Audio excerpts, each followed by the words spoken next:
Freemasonry has a tendency to flourish in democratic governments. And probably one of the biggest experiments in democracy was the formation of the United States of America, so it's natural to have a Masonic influence there. A lot of the founding fathers, our first president, Ben Franklin, I mean, you can go through the whole list of all the guys that were instrumental in forming the country, were also members of the fraternity. George Washington was a Mason. He talked about leadership, wrote about leadership. And one of the reasons why he was approached as the perfect candidate to be the first president of the United States was because very much of his leadership style. He was the commanding general of the Continental Army during the American Revolution. Arguably not the best choice.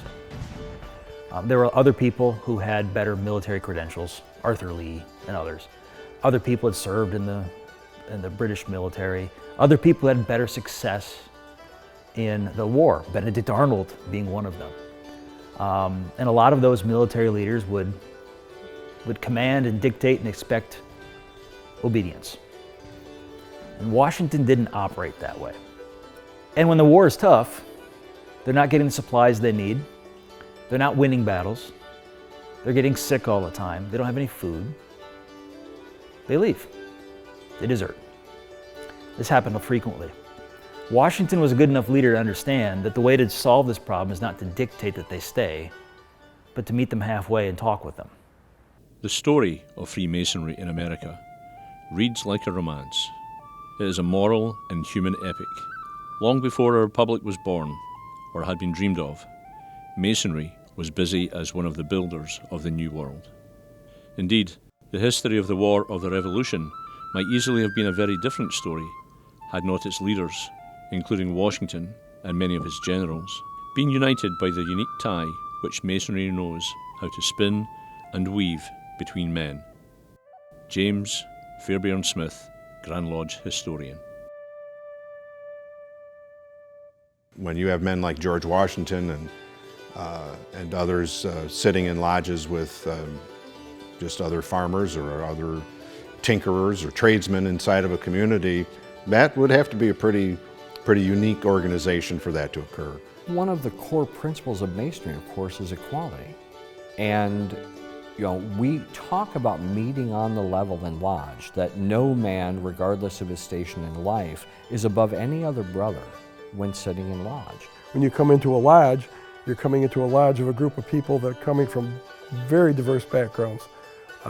Some might be factory workers, some might be leaders of industry, some are politicians, some are, janitors. But when we meet as Masons, we're all the same. We meet on the level. And I think bringing all those varied experiences together is what makes a rich society. In the earliest days of our nation, one man embodied the ideals that would guide generations to come. George Washington, soldier, statesman, and Mason, stood not only as a founder of a new nation, but as a model of leadership grounded in courage, humility, and vision. In his Masonic life, he saw men of every background united by shared values. Decades later, those same virtues traveled westward.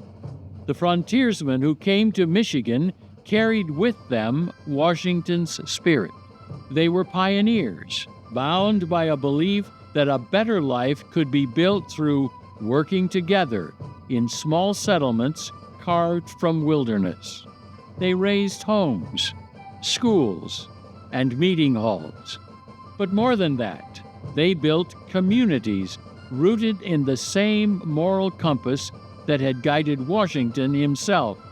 And in these communities, a new fraternity took form, a brotherhood born from the same principles that guided our first president, and one that became a beacon for men seeking purpose and connection in an untamed land.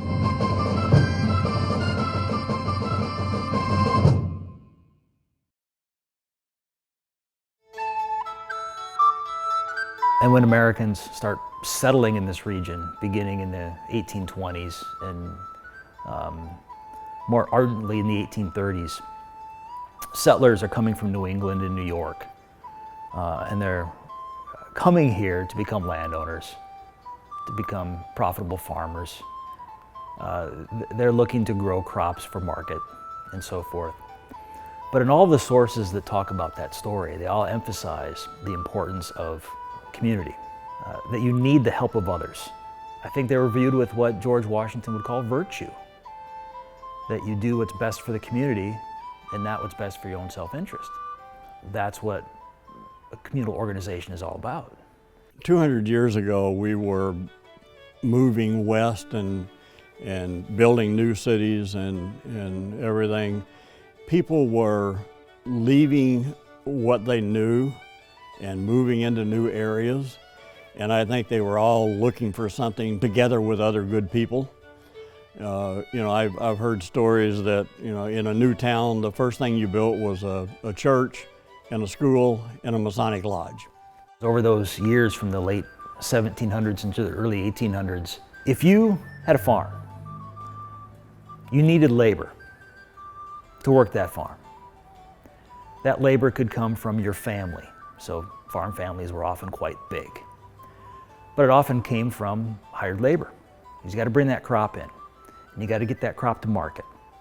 And so to get it to market, you need to put it on the wagon or get it to the railroad. And that railroad was built through, some company came in, but they needed to hire people to do it.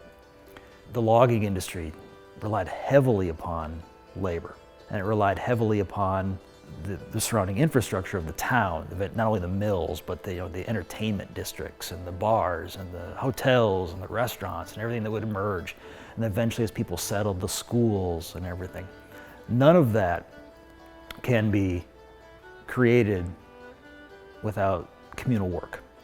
So the possibility of an individual to sort of succeed can only exist if that individual is working in partnership with other people.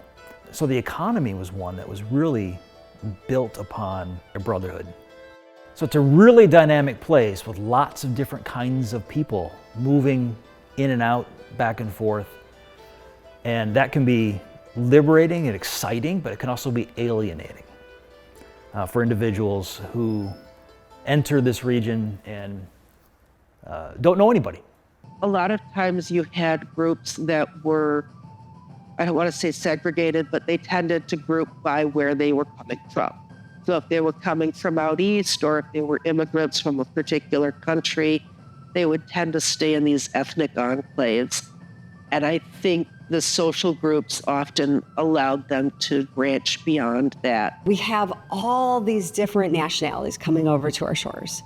And with that, we are defining, this is a cool time in American history, because we are defining what does it mean to be an American? Clubs can give us respectability.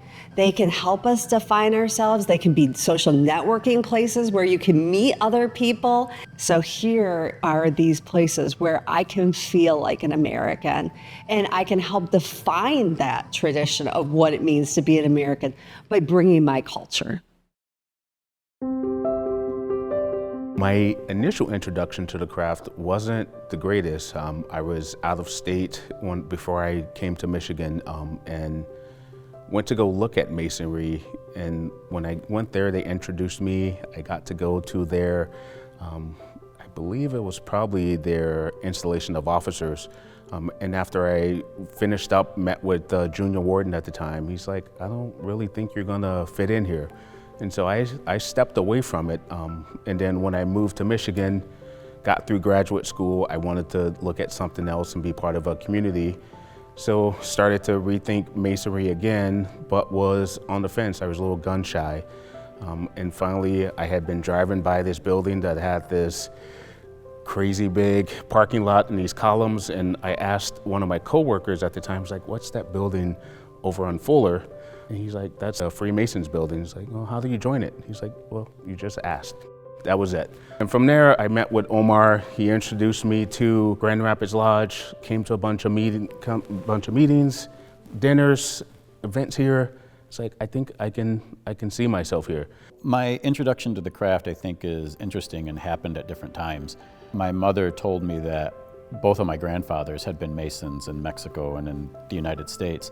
And so I always knew that there was this type of connection. And because we were honestly too poor to visit very often, I think that there was probably an idea that doing things that they had done, that my grandfathers had done, that the rest of my family had done, would be a way to connect with them. And if you fast forward a number of years after I graduated from graduate school, I ran into a good friend at a wedding, and he very casually mentions that he was a Mason, and I'm like, hey, I'm interested, I want to know about that. And he tells me what he likes about it, you know, the history of the organization and the culture and the meeting people and, you know, hearing the different voices from different generations or different backgrounds. He was a Mason in the Ann Arbor area, so I'm influenced by the university culture there. But I think that there was also an undertone that you get to explore things like philosophy and existentialism and things that he and I shared in common as two graduates of the college that we met at. So I just took his word for it, to be honest, and he didn't really know where to send me, and he said, you should probably check on the internet and the Grand Lodge website, so I did, and honestly, that's the only reason I'm sitting here today. I didn't have this personal hand-to-hand connection to somebody who said, come on in. I met them as strangers, and they became family. It was a really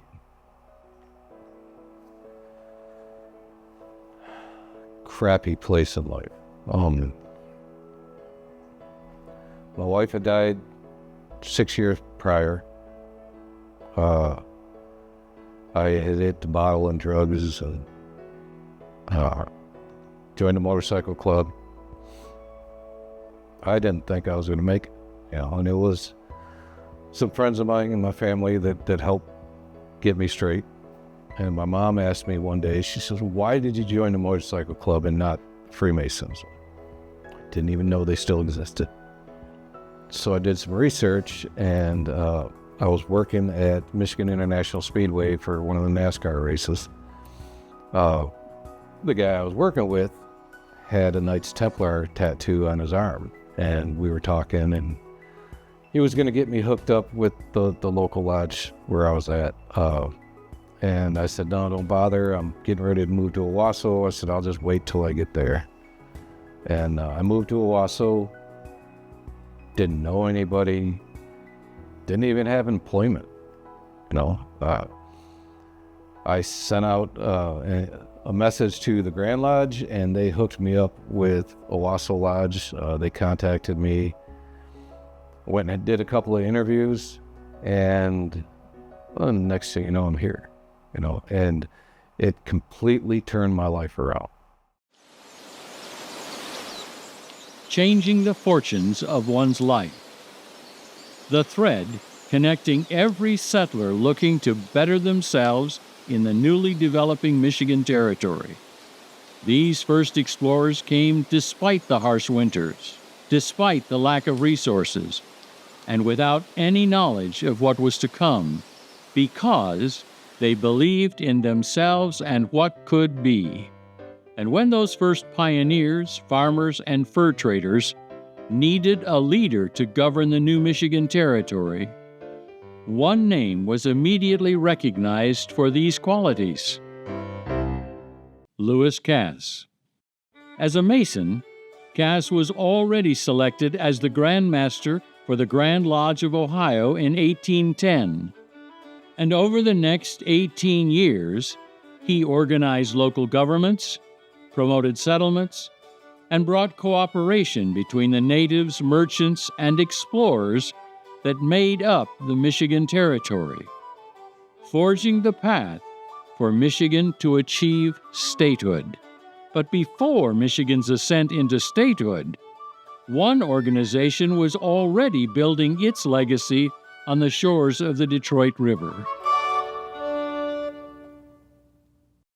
In 1764, the occupying army unit was the 60th Royal Regiment, and they had come originally from New York. And at that time, it was largely wilderness, so going back to New York to attend a lodge meeting was just not an option. So they petitioned the Provincial Grand Lodge of New York to start a lodge here. That would eventually become Zion Lodge No. 1. From the time Zion No. 1 began to function in April 1764, more than 62 years were to become history before Masonic stabilization, engendered through the medium of a Michigan Grand Lodge, was to take place in the vast territory of Michigan. Military lodges, both English and Irish, provincial lodges owned by the New York and Quebec, added to the sum total of Masonic activity during this 70 years and 2 period. All of the lodges which were to form the rock bed on which the Grand Lodge of Michigan was founded were constituents of New York. It was during a meeting held July 6, 1825, that the die was cast to unify the lodges working in the territory of Michigan. On July 31st, 1826, the representatives of the Michigan lodges again assembled in the Masonic Hall in Detroit for the purpose of completing the organization of a Grand Lodge. An election was held for Grand Officers, and Lewis Cass was elected Most Worshipful Grand Master. He had a very interesting life as far as that goes. He had a lot of accomplishments. He was Ambassador to France, Secretary of War. He was a presidential candidate, and he was the first Grand Master of the Grand Lodge of Michigan from 1826 to 1829. And then in 1829, then Grand Master Lewis Cass issued an order that all lodges in Michigan shut down, ostensibly over the safety and welfare of the members. It was starting to become a fact that Masons could not be publicly known as Masons in many instances. I think the fear is really just a function of normal human wanting to know what's unknown. And so they fear what they don't know. Like this is automatic suspicion. Our very first president, the hero of the time, George Washington, clearly a supporter of the Freemasons, not just a supporter, but also an active participant, laying the cornerstone of the Capitol building in full Masonic regalia with a cornerstone ceremony, so it's not like they're trying to hide anything. And I think it's a natural thing for people that aren't a part of that group to wonder. And so this kind of started the simmering suspicion of what's going on. All these guys in position of power and leadership, they have to have something going on under the radar. So it just started festering, and especially in the colonial states, New York, Vermont, New Hampshire, Upper Pennsylvania, there's this focus of anti-Masonic sentiment. So it got worse as the 1800s kicked in, up to the 1820s. This kind of tinder of anti-Masonic sentiment was lit on fire by the Morgan Affair in 1826 in Batavia, New York.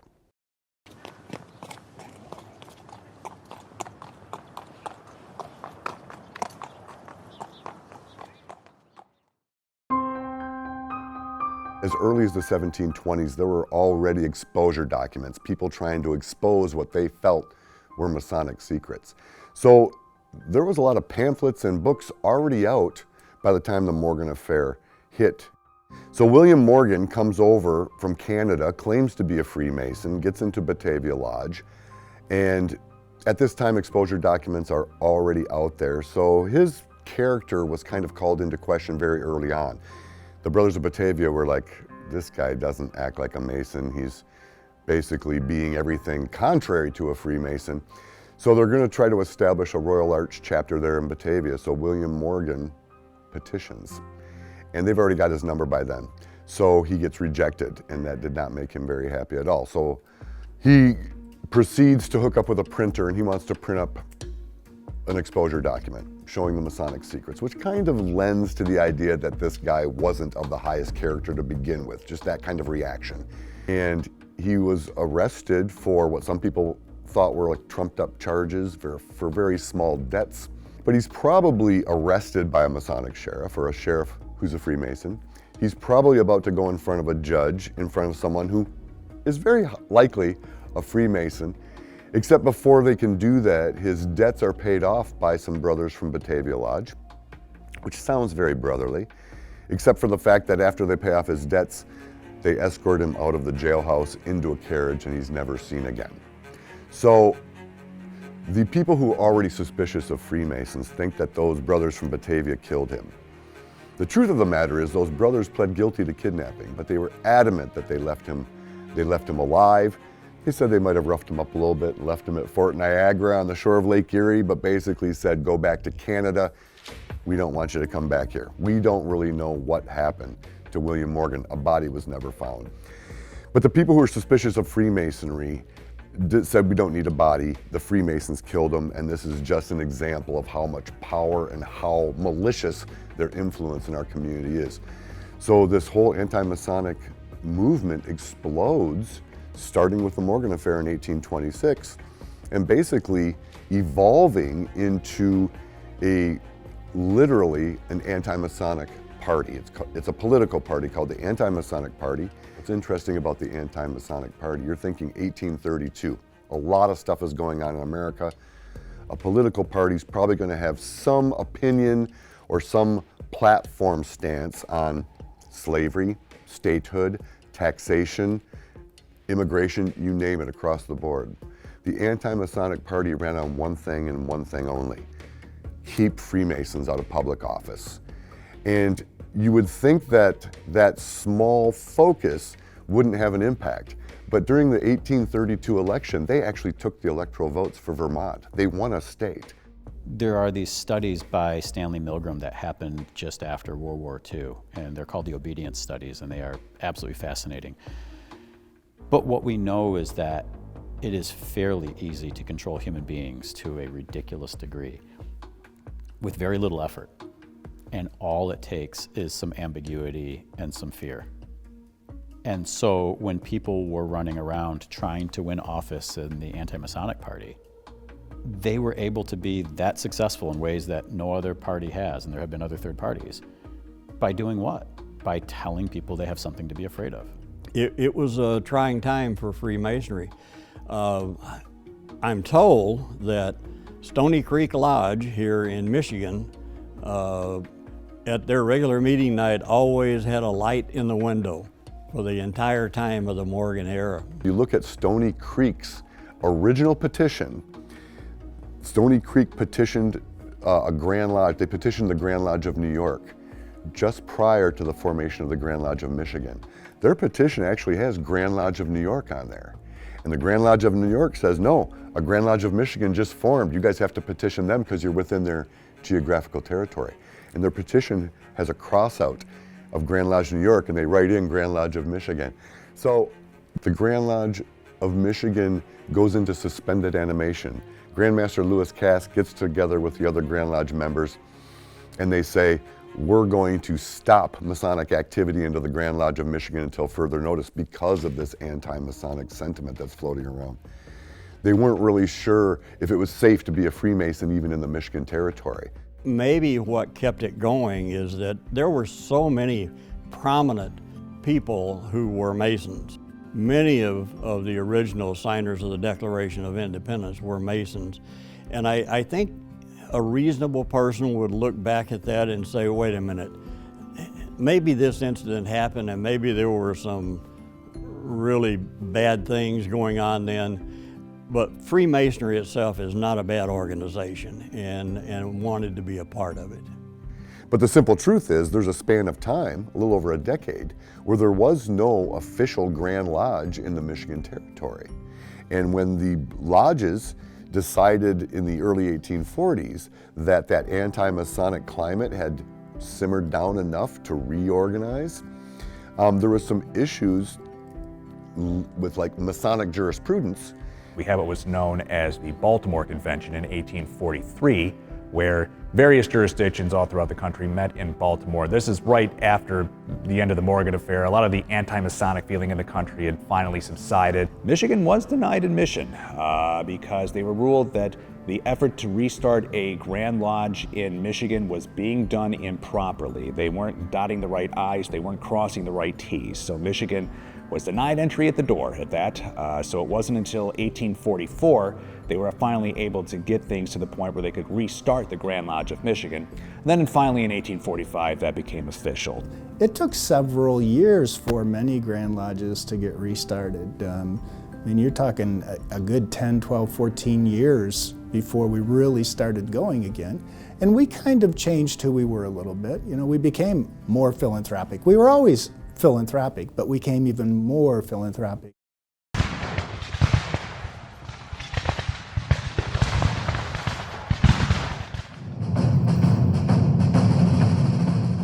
the evolution of the craft, expanding the scope of what it meant to be a Mason, through leadership, through philanthropy, was never more apparent than during times of conflict.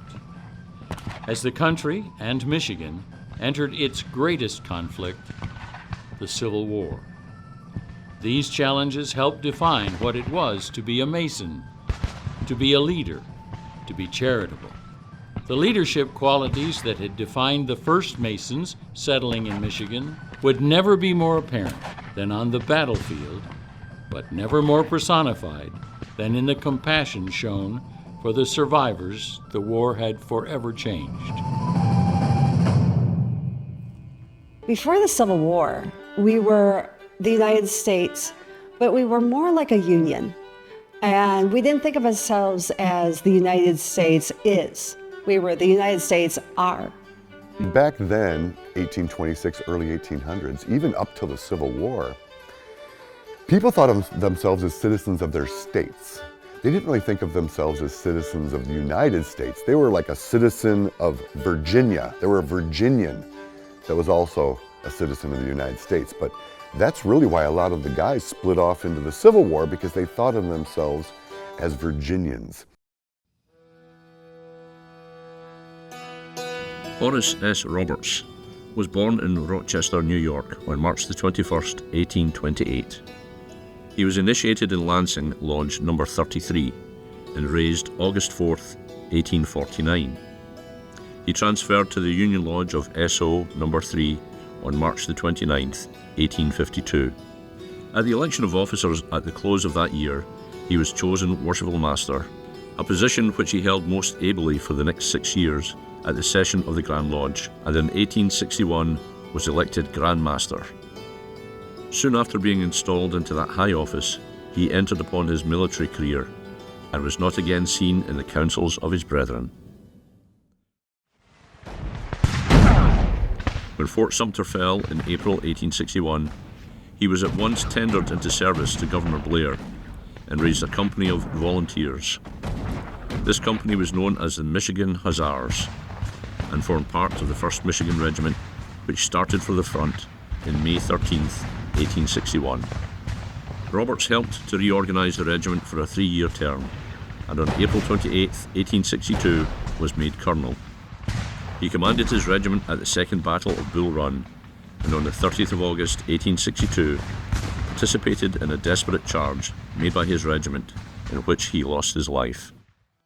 He seemed to have a premonition of his death, for just before going to his place in line, he called his chaplain aside and said, "I trust that Michigan will believe that I tried to do my duty." Thus closed the life of Horace S. Roberts as a soldier of freedom. Michigan Masonry will always revere the memory of Colonel Horace S. Roberts, who, through serving as Grand Master of Masons in Michigan, felt that he could serve humanity in general, and his country in particular, to even greater advantage by answering the call of duty when the War of the States broke out in 1861. Roberts at all times served his nation well.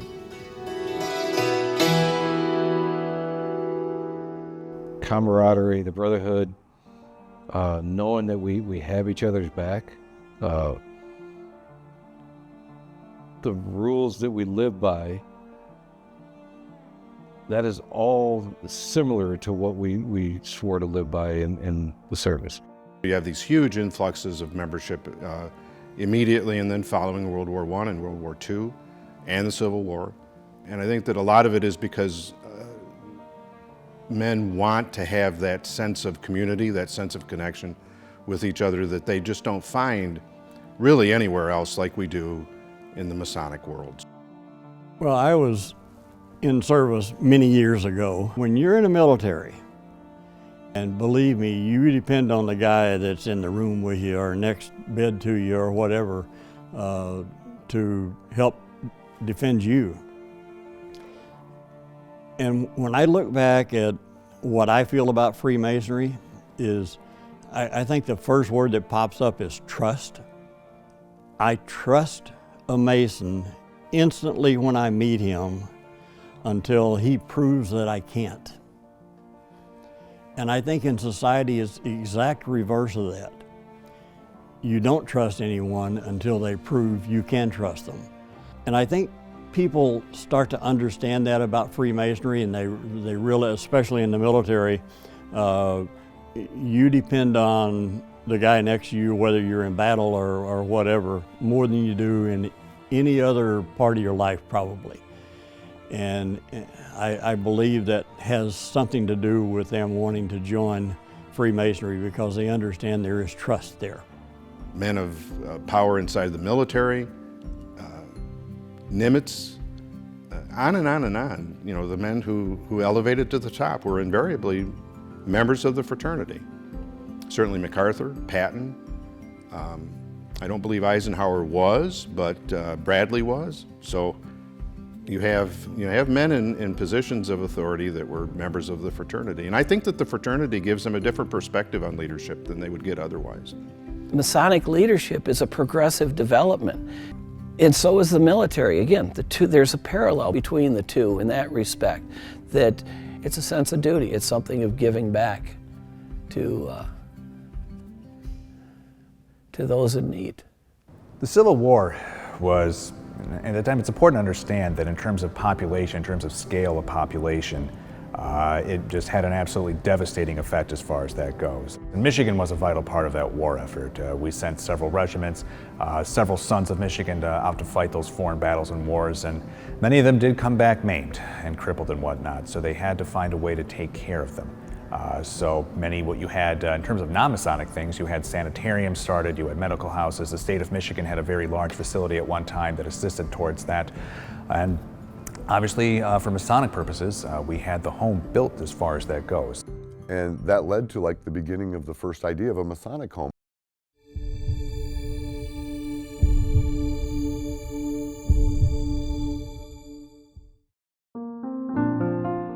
For over 100 years, the Masons of Michigan have, in an ever-expanding way, devoted themselves to the task of caring for the needs of aged and infirmed Master Masons and the widows of those Masons who have completed their task upon this earth. The opportunity of supplying the needs of those who have finished the strenuous tasks of life was first grasped at Grand Rapids in 1885, when a group of local Masons, challenged by Brother John D. Jennings, enthusiastically decided to acquire a property at Reed's Lake for the purpose of establishing a home for Michigan's aged Masons.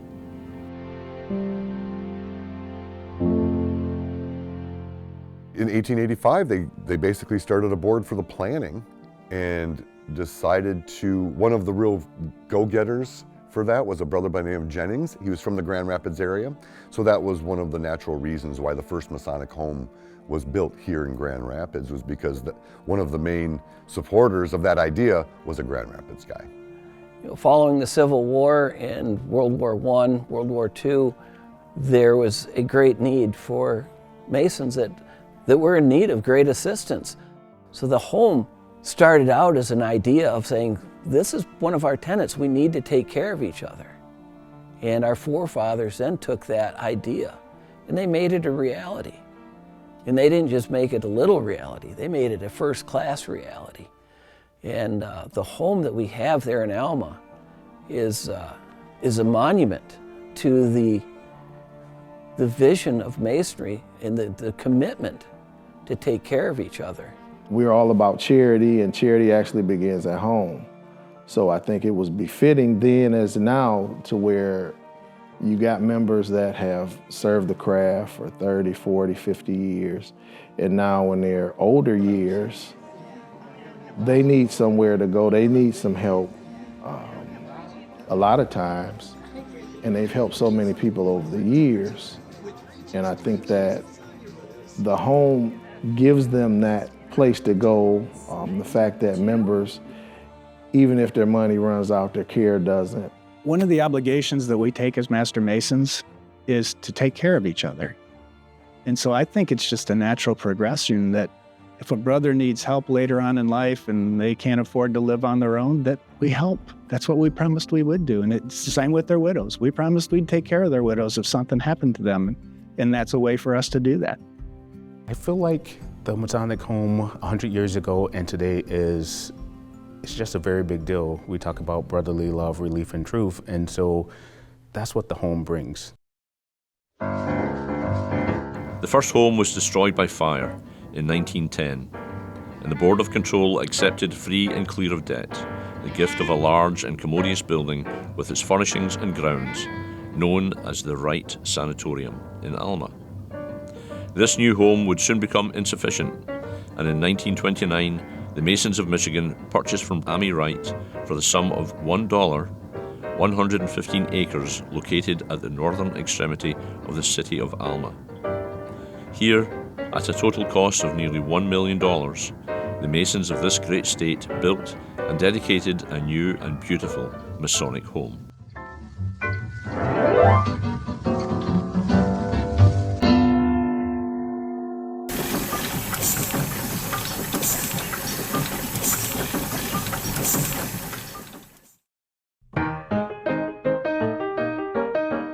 The Gilded Age is not a golden age. You've got these cultural changes going on, and a lot of them are due to the fact of innovation.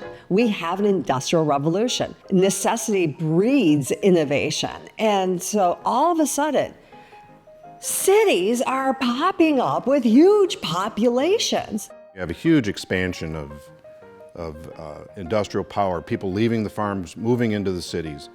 And cities are cold and impersonal places. It's probably the loneliest place in the world is inside of a crowd of people.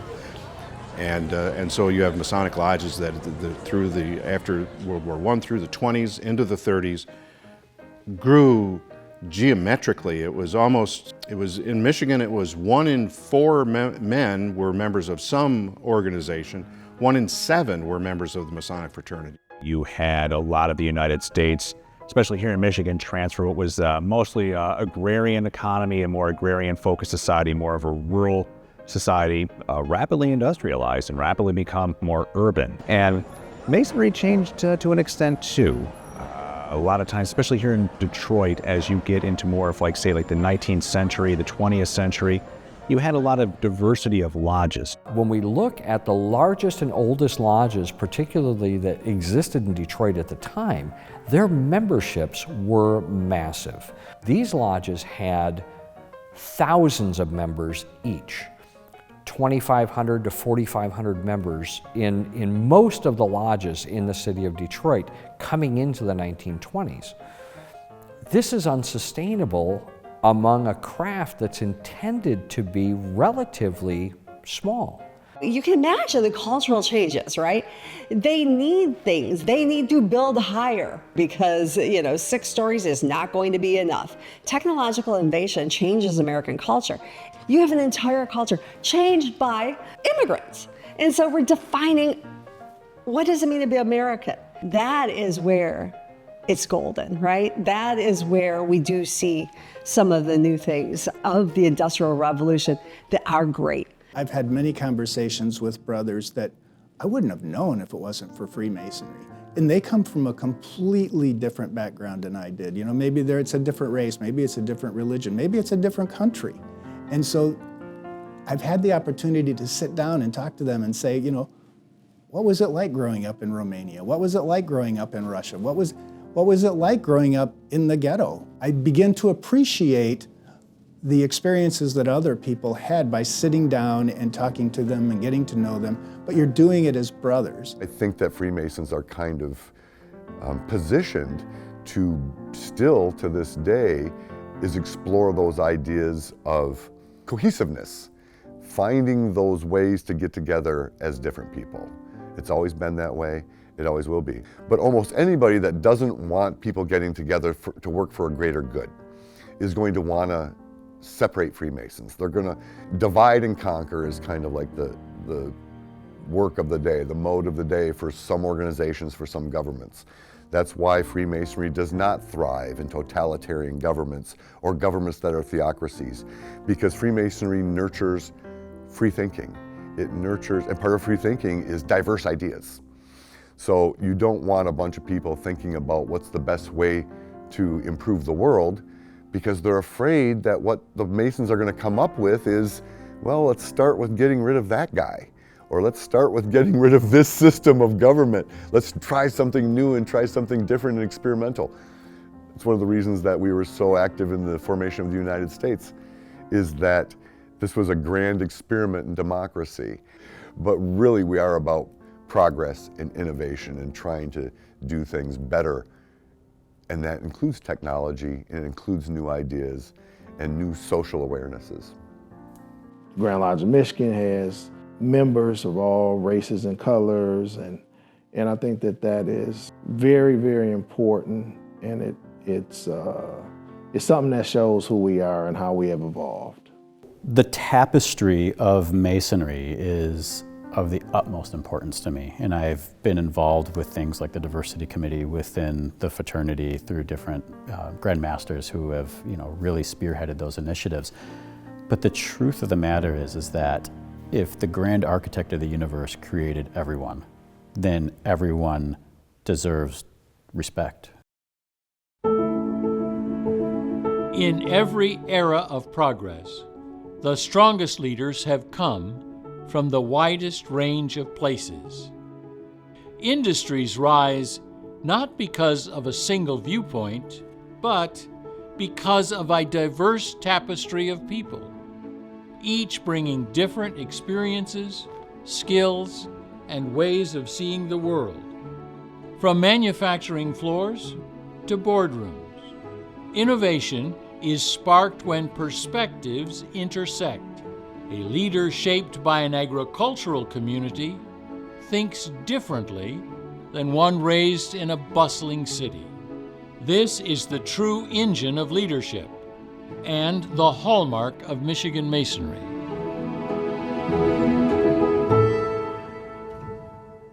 We've had a lot of leaders in industry that have joined our craft, and I've wondered about that. We actually had the president of Whirlpool Corporation, a member of this lodge.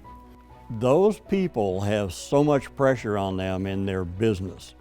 I mean, they're responsible for so many families that work for them that I think they all desire something to just get away from that pressure. I know in Bill's case, that was one of the reasons he enjoyed Freemasonry, because he could come here and he wasn't president of anything. He could have been a janitor and he would have been treated the same way. And I think that may have had something to do with why they joined.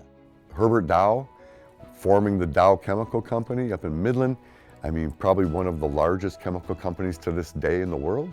The idea that these guys might have been successful if they weren't Freemasons, but I think being Freemasons probably cemented their success and gave them less of a whim, less of chance, and actually kind of a concerted system of action that they probably pulled from Freemasonry to make it happen. It was assumed that if you were going to be, for lack of a better term, a titan of industry, you needed to be a Mason. Obviously, Detroit being kind of more of an automotive area, we had quite a few people that were involved in that time. Henry Ford being one of the more well-known ones. Ransom Olds, he was also there as well. The Dodge brothers. I think a lot of what motivated them as men and as Masons is that they went through the degrees, they inculcated the precepts and tenets that every Mason is impressed upon as they go through degrees within our fraternity, and each one teaches a different lesson, moral lessons, philosophical lessons, spiritual lessons. So I think they grafted that as far as their business practices as well. I don't think it's a coincidence that we see these shakers and movers all across the board, government, industry, technology, are connected to Freemasonry, because I think our Masonic teachings have innovation in their DNA. And I think it's so natural that the Freemasons that were involved in industry would naturally move towards innovation. That's why they succeeded, because they were innovative. They might have been innovated without Freemasonry, but you can't tell me Freemasonry didn't light some fire to that innovation in the teachings that they had available to them. And so you see Walter Chrysler working his way up through the corporation and forming Chrysler Corporation. You see Henry Ford, his automotive innovations basically changed the world, putting cars in the hands of common everyday people.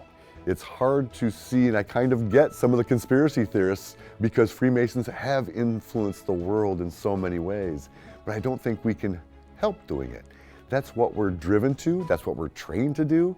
That's the whole idea of what the fraternity is to innovate, take action, be active participants in lives in the world. And so it's just natural that you see so many Freemasons doing that. The benefits of the olden days, this is what Henry Ford and many other people thought, that those old the old days of the agrarian past and its emphasis on community was something to be lauded. And the industrialization, which brought about individualism, privatization, you're not working with the community on the field as much as you are working by yourself on the assembly line, that was fearful, the notion of the rugged individualist. But that's the anomaly for the time. The rugged individualist would not succeed in the 19th century. What you need was community. And it takes work to develop that community. And that work is built upon community, which is kind of this weird catch-22. You need to work with others to build the cultural institutions and the community that would support those cultural institutions.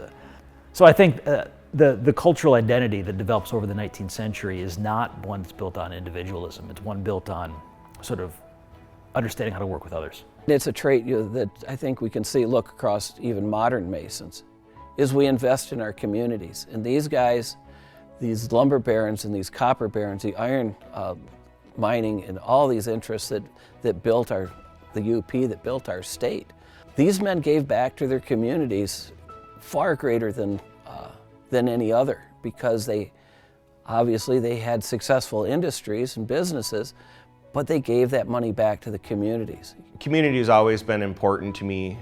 Going back to my grandfather, he spent a lot of time in the community, volunteering his time, whether it was Masonic or other organizations, trying to make Marquette and the surrounding area better. My uncle was born with cerebral palsy, and so my grandfather and my uncle were given a lot of support from the community. So it's kind of my grandfather's mission to always give back to those organizations that helped him and his family out so much. Masonry is a great spot for learning more about leadership, to get out in the community to be a servant leader. It takes time, it takes training, and those are all things that we're being taught in all of our lessons. Leaders, I think, are constantly looking for opportunities to lead. So it's natural, in my opinion, and based on my observation, for a fraternity that has obligations, that has promises and opportunities for men to be better, to engage in self-improvement and self-development. It's a natural attraction for leaders to look into that and want to be a part of it.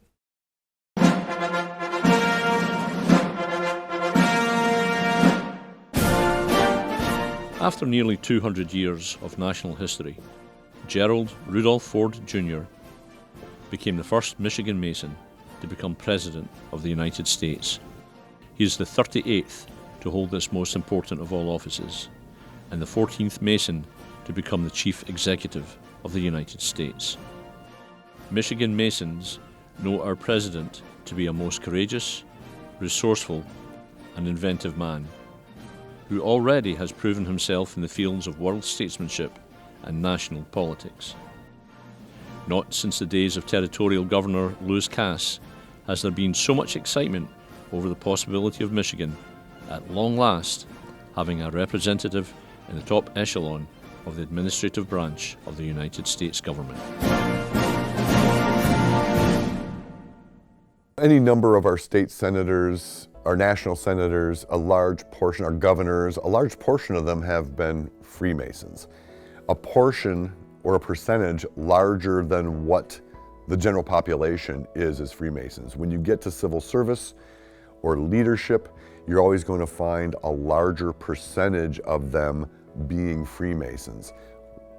Not all of them, but Freemasonry is much more represented percentage-wise when you get to positions of civil service or leadership. And like I said, it's because we are almost trained to be active participants. One thing that I really as a non-Mason, it becomes so apparent is how involved members of the Masons were in the construction of civic landmarks in the community. When you read the newspaper accounts, the procession to the cornerstone is led by the Masonic groups. It's not just in deference to custom, it's really the people who are leading these building campaigns, and so it's no accident that the ceremonies are led by the Masons. My parents called me up one day. This was before I won a seat on city council, right? And they said, I never in my entire life thought that you would run for city council. It's just not who I am. I was the outlaw biker. You know, I was the one that pushed against the rules. But I've learned that, you know, now you can push against the rules or you can change the rules because there's a process for that. I've learned that there's a much easier way of doing things than just going out and causing trouble. I never really cared when I was younger about learning how to run a business. Now, the old lady and I, we have 3 businesses, 3 buildings in historic downtown, 2 rental houses. This is not me. It is me now. It was not me a decade ago. It was not me before I joined Freemasonry. I think that for those exceptional leaders, they found the plan that God had for them and they followed it. And a lot of the ability or the reason they were able to do that was from the confidence and the skill set that they learned, you know, being a member of the Masonic Lodge. Basically, a third of our presidents have been Freemasons all throughout our history. The first 6 of our presidents, 2 of them are Freemasons. We've had 47, 14 have been Freemasons. So we're running about a third of our presidents have been Freemasons, which doesn't reflect how many men are Freemasons. That's a big portion. And so that kind of feeds that suspicion that maybe the Freemasons are trying to place people into positions of leadership, when really it's all about people who are drawn to positions of leadership and civil service are drawn to an organization that can make you a better one. I think Masonry attracts people who are interested in leadership or who might excel at leadership is because of the pure democracy that happens within the lodge. There's this old story that I used to tell my humanities class that in ancient Greece there was a pure democracy, and that if you were a citizen, then participation in the Senate was commensurate. You had to, no matter what. And if you think of that in the current system, you'd think, oh, well, that's a great idea. And then you think about that one cousin or that one uncle, and you're like, oh, that might not be the best idea. But the beauty of it was that if there is a town full, that the town full represented the constituency of town fulls. And so they deserved to be there. When you come into Masonry, hopefully there are not as many town fulls, and hopefully there are none whatsoever. But the idea that whoever you were, wherever you came from, whether you were already a CEO or whether you are a gardener or retired or anything in between, that you represent a constituency of that part of the world within the lodge. And so everything deserves to be represented as an idea, as a motivation. But I think the reason that Masonry really encourages leadership and embraces leadership and fosters leadership is this idea of you probably always had it inside of you and that you almost have no choice but to let it come out. Within Masonry, we say we make good men better. When they come to this place, they're looking to make a change within the world. And I think with the leaders that we have, even right now, they're not just looking to make Masonry better, they're looking to make the world and the community around them better. And so we have had presidents, we have CEOs, we have all of these leaders that are Masons, and this is what helps it grow, is just what we offer as a craft. One of my motivations for becoming mayor or to run for office was to try and do what I could to make it a better place so that hopefully my kids and other kids as well could have a future here. You are encouraged and supported to take on leadership roles. And how did that help me? I'm not afraid to take on any challenge, and I don't think any Mason or any veteran would say any different.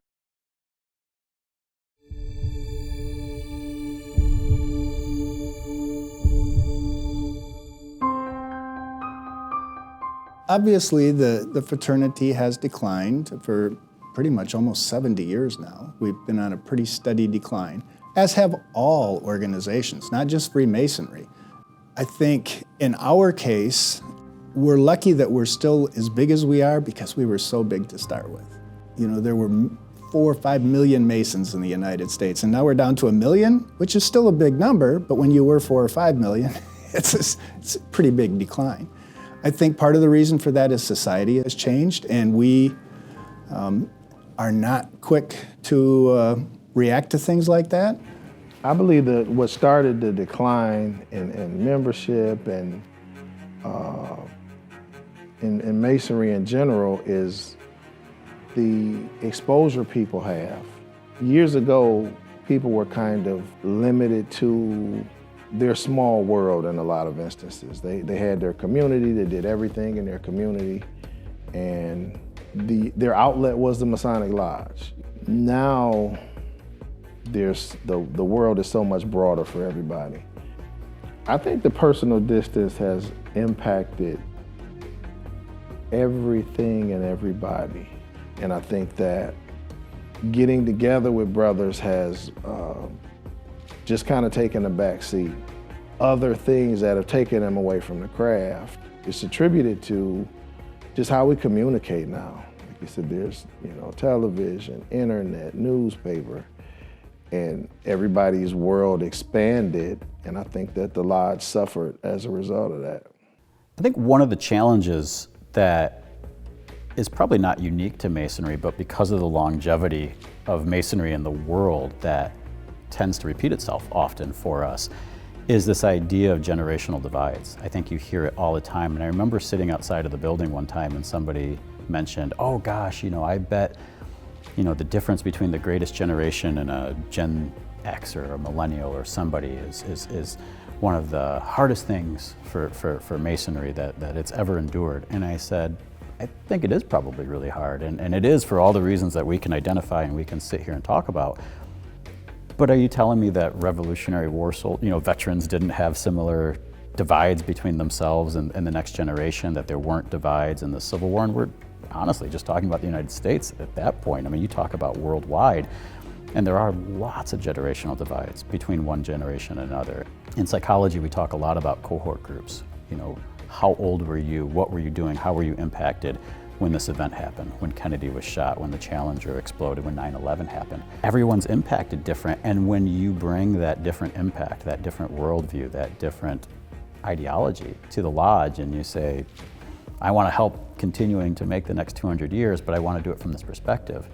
That can be a threat to certain people, that can be uncomfortable to certain people, it can be just the weirdness of new. Membership is a very difficult challenge for not just the Masons, for all groups, whether it's churches or any other civic group, fraternal groups. People just don't seem to be joining groups as much today. To the detriment of society, people are not joining, they're not together. They're spending more and more time on one of these, which is just a nasty little object that's driving everyone apart.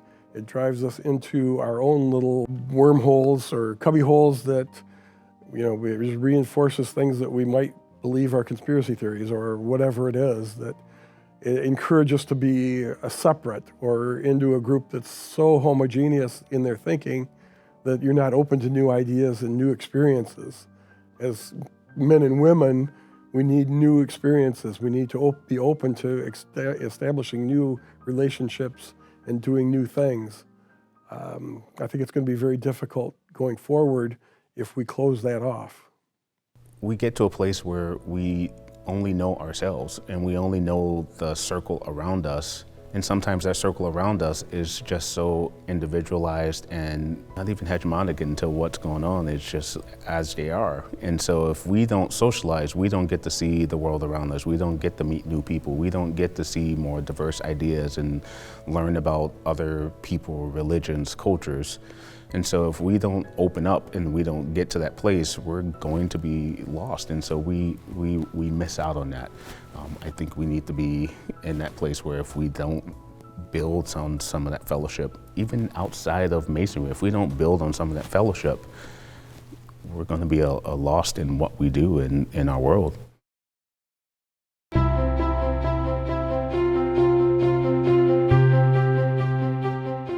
Freemasonry in Michigan has inherited a great tradition. Each generation of Mason takes this institution as it received it from its predecessors, wisely enlarging its scope and functions, improving its aim, expanding and heightening its charities, and preserving and securing its rituals and forms. Then it must be transmitted to its successors, purer and better than ever.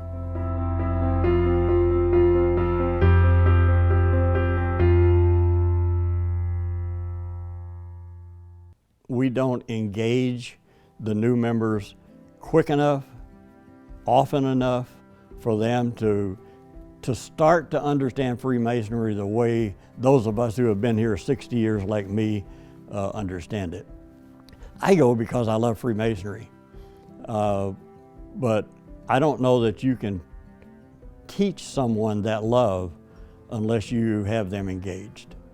The challenges of social media, AI generated information, the ability to communicate across distances that beforehand was unimaginable, are going to fundamentally change the way that the membership of the fraternity looks at how it does what it does.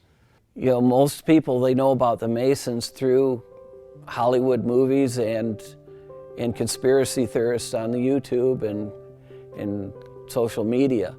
And we're really falling short on that side of the equation. I don't think people fully understand what Masonry truly is and what we believe. And I think if you just went down to those core beliefs of patriotism, of devotion to God, of justice and equality, how can you be against that in society? But if they don't know about it, then we're just a secret society. And we're not. We're no more secret than the Girl Scouts, you know. My wife sings songs that I don't know the meaning of. Does that make them a secret society? No. No more than the Masons are. Since 1959, the Masonic fraternity, like all others, quite frankly, had been losing anywhere from 3.5% to 4.5% of its membership every year. And that if we didn't do something, that by 2000, we would have been out of numbers. Well, today it's 2025, and we're still here. So we beat the statistics from probably 88, somewhere in there, 89 maybe. But the trend has continued. It's true that membership, not just in Masonry, but in fraternal organizations, social organizations in general, is down from what it was, because a lot of time that's a shift in the cultural landscape back in the the day when radio was in its infancy in the 1920s before TV and whatnot. Social organizations and fraternal organizations served a vital role in many men's lives. Back before we had TV, radio, social media and whatnot, and obviously 100 years ago they didn't have that. A lot of that, what it is that even though the overall raison d'etre for joining a Masonic lodge or any other fraternal organization may not be what it was at that time, that need is still there. But we have to write our own story, and our story is really a powerful one. It is, quite literally, a tandem, at times leading, at times following course of the development of this nation, even to its present day. And through the nation's ups and downs, we've been right there with it. There's this idea that we should do it the way that it was intended to be done. And I like that, that's cool. But what I think that fails to identify is the fact that the people who invented it were changing something, that they invented something new. And so there is an argument to be made that if you really want to be truly traditional observant, then you should be changing things. That the tradition is the change. The tradition is this idea of metamorphosis and newness. And so there is, I think, this tradition of adjusting to times and to making things relevant in our own time. And that can be a challenge for certain folks, but it's a challenge that Masonry has risen to throughout its entirety, throughout its history, and it's probably our legacy. It's probably the thing that, our birthright. thing that we can take forward with us. How do you grow a lodge? Well, by members of the community. The best way to secure it is get involved. Get involved in your community, whether it be the farmer's market on the weekends, or you're stopping at City Hall for city council meetings, or you're just volunteer for the DDA or the Historical Commission. We have, as a fraternity, have to get involved in our communities. If we don't, it's only a matter of time before we're gone.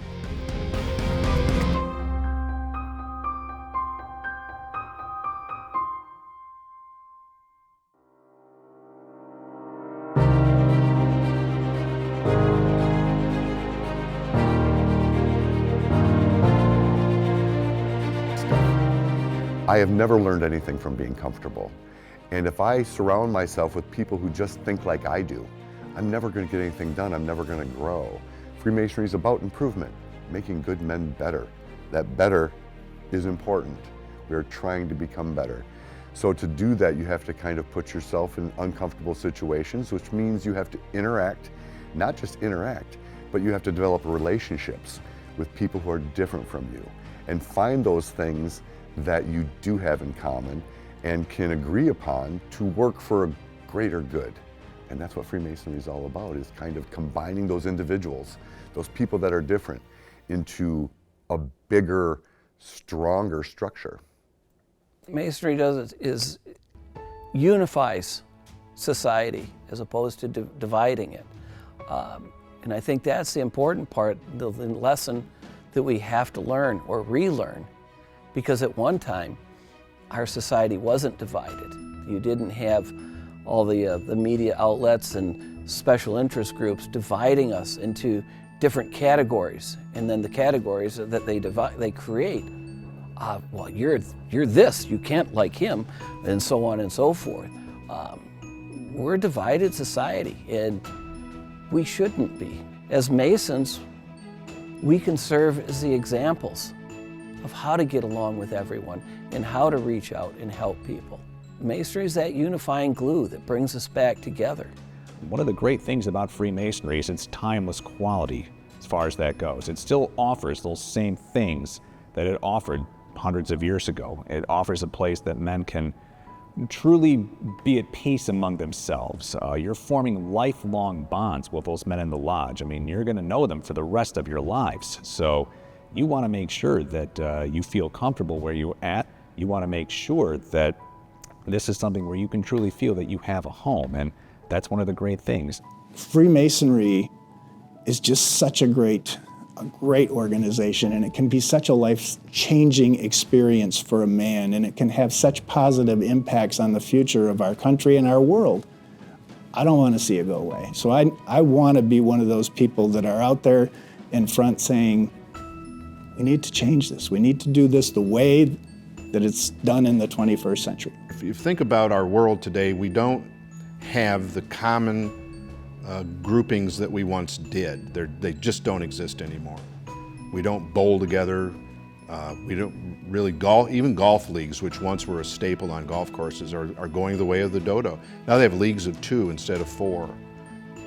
What happens then when those things are gone and they're not available for people who feel some need to connect with each other? We have to be available, and if we're not, then I don't know where they go to find those kinds of connections.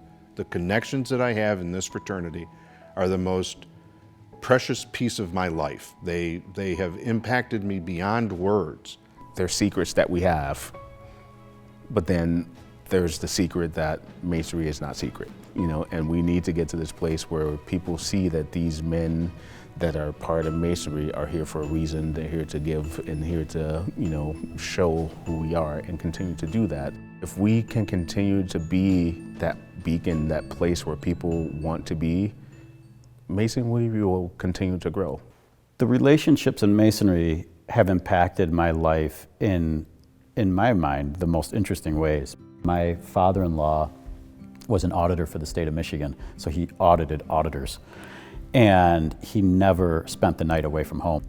And so my wife, and or poor wife, kind of thinks it's normal that I have all these meetings and I'm constantly going to this thing, and I always try to ask permission, can I go? And she's like, well, yeah, you know, it's on your calendar, you're supposed to go, kind of a thing. And I'm like, okay, I'll go. But the idea that I have questioned, well, why does she think it's worth it? Why is this cool for her? Because she's at home taking care of the kids or making sure the house runs. And she has said on a couple of occasions, you're a better person when you come home. It's really interesting that the relationships teach us, that they build us up, that they encourage us, that they support us, that they correct us when we need correcting, but that those relationships become part of you and that you take that with you into all the other relationships that you have. So it's odd. It's even strange for me to say that the Masonic relationships are a benefit to me because of the non-Masonic relationships. But I think that's what the whole idea of Freemasonry is really taking differences and bringing them together as one, so those differences will actually work together. It's this family by choice. You choose to expand this community that is normally a small unit family, and you choose to make it bigger and involve more people into that circle and be held to the same, I guess, obligations of connection that you would expect from your own biological family. You hold yourself to this larger fraternity. I think there's something very attractive about that. I think if you've ever run into somebody that doesn't come from a big family and you invite them to Thanksgiving dinner, to your big family, I think almost invariably they are so blown away by what they're getting out of that experience, this huge interconnective human experience that they never thought existed. That's on a bloodline Thanksgiving metaphor. I think Freemasonry does that. It connects you to this gigantic worldwide family that is like going to Thanksgiving every time you think about it.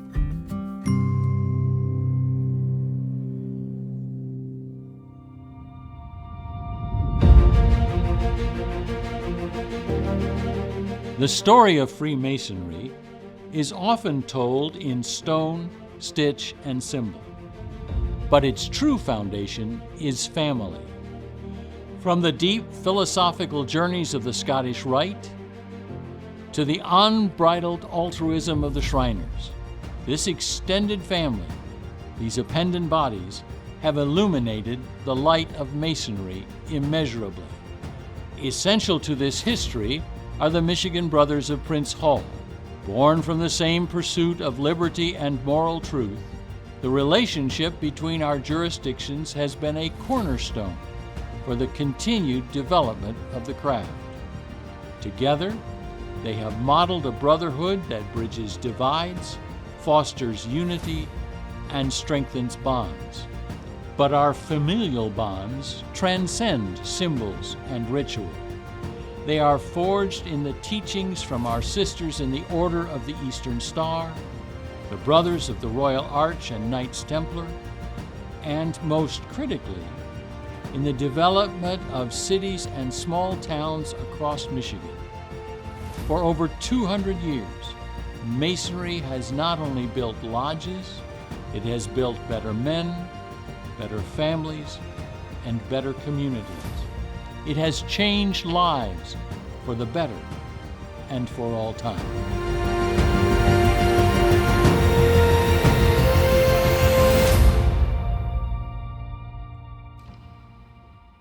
If we think of Maslow's hierarchy, that bottom level of the triangle is air, water, and food to survive. And the very top of that triangle, or the illustration of Maslow's hierarchy, is self-actualization, being part of something greater than yourself, something that lasts for all time. And when you talk about compassion and empathy and caring for other people, it's basically part of who we are as Masons. It is one of the fundamental tenets, the principles that we live on, is to take care of each other. In all the organizations that I've been in, not once have I ever felt as loved or needed as I do in Freemasonry. This fraternity can take a guy who doesn't have a job and turn them into a successful business owner in a matter of a handful of years, just by doing what we do on a regular basis. This lodge built this community. It founded the community, it built the community. If you wanted to be anybody in this community, you had to be a member of this lodge. And to see that history and to know that the possibility is there, we just got to get off our asses. That's why I push so hard for us to do what we do in the community.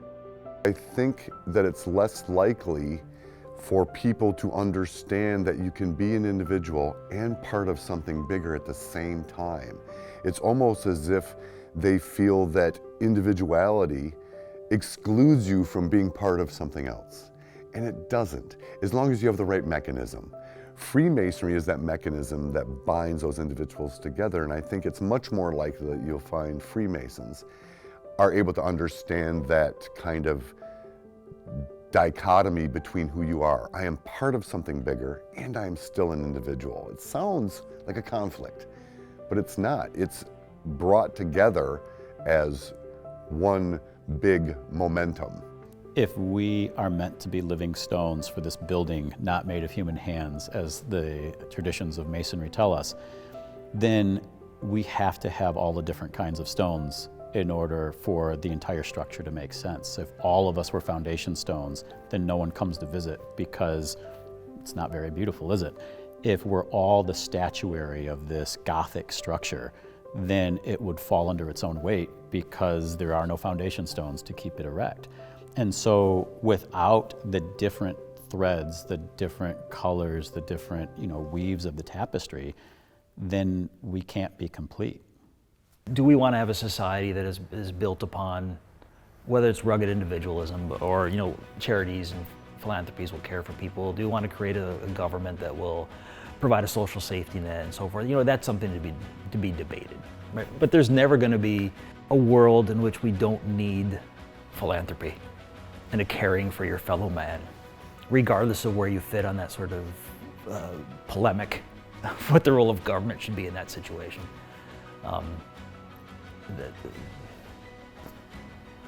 It's just the nature of being a human being.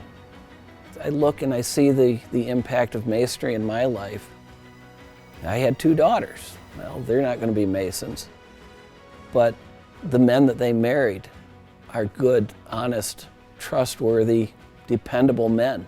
So they chose for their spouses men that exemplified, hopefully, the qualities that they saw in me as a Mason. So I guess that ain't so bad. There will always be a place for this institution, always.